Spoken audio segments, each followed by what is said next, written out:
Hello నమస్తే చిచాస్ అందరికి Ram Ram. Welcome to our channel. గుర్తున్నాగా నేను మీ మహి చిచా. సో ఇవాళనైతే నేను ఇలా కొత్త రకం ఒక ఫ్రూట్ లాంటివి చూసిన. ఇది ఫ్రూట్ వెజిటేబుల్ ఏమంటారు నాకు తెలియదు, కానీ ఇదైతే మనం రోడ్ సైడ్ అయితే చాలా సార్లు యూస్ ఉంటాం. మన ఇండియాలో ఈ మట్టి రోడ్ల సైడ్ అయితే చాలా రకాలుగా ఇలాంటి పిచ్చి మొక్కలు అనుకుని ఉంటాం, కానీ ఇక్కడ మాత్రం మనకు కుల్ల అమ్మేస్తున్నారు. అసలు చిన్న చిన్న సైజులో ఉంటాయి మన దగ్గర. ఇక్కడ చాలా పెద్ద పెద్దవి ఉన్నాయి. ఇవి తీసుకొని నెత్తి మీద టాప్ అని కొట్టేటోళ్ళం చిన్నప్పుడు క్రికెట్ ఆడబోయేటప్పుడు. ఇవి కూడా అమ్ముతారని నాకు తెలియదు ముందు, కానీ చూసుకోవచ్చు మీరు, పెద్ద పెద్దవి ఉన్నాయి. ఇవి కూడా మనకు డాలర్ల లెక్క అమ్మేస్తున్నారు ఇక్కడ అమెరికాలో. వీటిని తెలుగులో ఏమంటారు కమెంట్ పెట్టచ్చుగా. ఈ చిన్న చిన్న చెర్రీ పండ్లు లెక్క ఉన్నాయి అయితే టమాటా పళ్ళు. ఇవి చిన్న చిన్న టమాటాలు. ఇవి మన నిజామాబాద్ సైడ్ అయితే వీటిని రాములక్కాయలు అంటారు. మీ దగ్గర ఏమంటారు నాకు తెలియదు. మీరు మీ దగ్గర ఏమంటారు అది కూడా కమెంట్ వేసేయాలి. ఇక్కడ కలర్గా ఉన్నాయి ఇవైతే. ఇక మళ్ళీ ఇక్కడ చూసుకుంటే మీరు ఆకుకూరలన్నీ డబ్బాలో ప్యాక్ చేసి పెట్టేసిర్రు నీట్గా.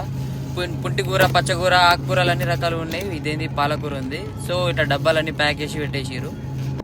మీ అందరికి ఇవాళ ఒక చిన్న నాలెడ్జ్ టెస్ట్. ఇక్కడ ఎన్నో ఏందో కనిపెట్టారు చూద్దాం.